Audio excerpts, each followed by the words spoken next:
Mariner Books and HarperAudio present Burning Down the House, Talking Heads and the New York Scene That Transformed Rock by Jonathan Gould. Read by Jason Culp. To Lisa, as always, with love. And here is an area that needs attention. Here's the connection with the opposite side. David Byrne, here. 1. A City in My Mind. The residents of Manhattan are to a large extent strangers who have pulled up stakes somewhere and come to town seeking sanctuary or fulfillment or some greater or lesser grail. The capacity to make such dubious gifts is a mysterious quality of New York. It can destroy an individual or it can fulfill him, depending a good deal on luck. No one should come to New York to live unless he is willing to be lucky. E.B. White, Here is New York. While its 7.5 million residents went about their daily business of striving and surviving, New York City confronted the specter of fiscal catastrophe during the first week of June 1975. For several months, the newspapers in America's media capital had been chronicling the increasingly dire efforts of the administration of Mayor Abraham Beame to manage a multi-billion-dollar shortfall in the city's balance sheet, which had escalated from an austerity budget to a budget crisis as a series of deadlines for payments on New York's ballooning short-term debt drew near. Booze Greet Abe at Budget Quiz read the front-page headline on the June 5th edition of the Daily News.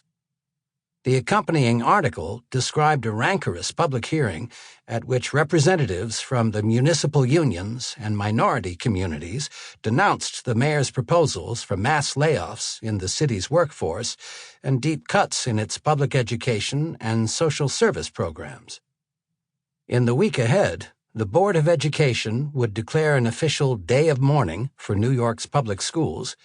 The unions representing the police and firefighters would distribute leaflets emblazoned with a death's head welcoming visitors to Fear City, and the sanitation workers would go on strike, leaving tons of garbage to rot and burn on the streets in the sweltering June heat.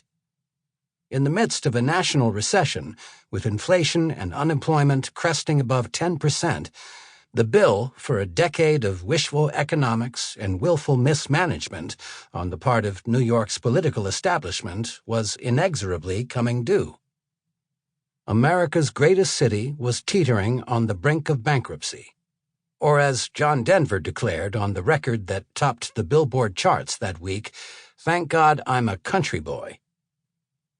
On that same night of June 5th, an unlikely-looking group of musicians played their first professional engagement at a studiously seedy nightclub on Manhattan's Lower East Side.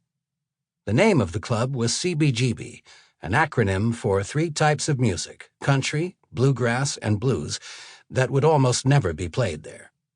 The place had opened a year and a half before on the ground floor of a notorious Bowery flophouse called, with perfect New York irony, the Palace Hotel.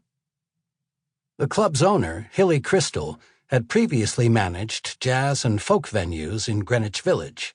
His latest venture began unpromisingly as Hilly's on the Bowery, a wino and biker bar at the wrong end of Bleecker Street that Crystal had planned to turn into a folk club until an ethereal-looking guitarist called Tom Verlaine convinced him to start booking unsigned rock bands to fill the void on Sunday nights.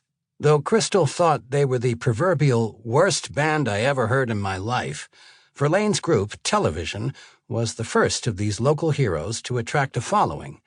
But it was a pair of even less accomplished and more openly aggressive acts, the Patti Smith Group and the Ramones, that first put CBGB's, as it came to be known, on the musical map of the downtown demimonde. The band that made its debut that drizzly June night, opening for the Ramones before a handful of patrons on the club's stark, fluorescent-lit stage, was called Talking Heads. Sample complete. Ready to continue?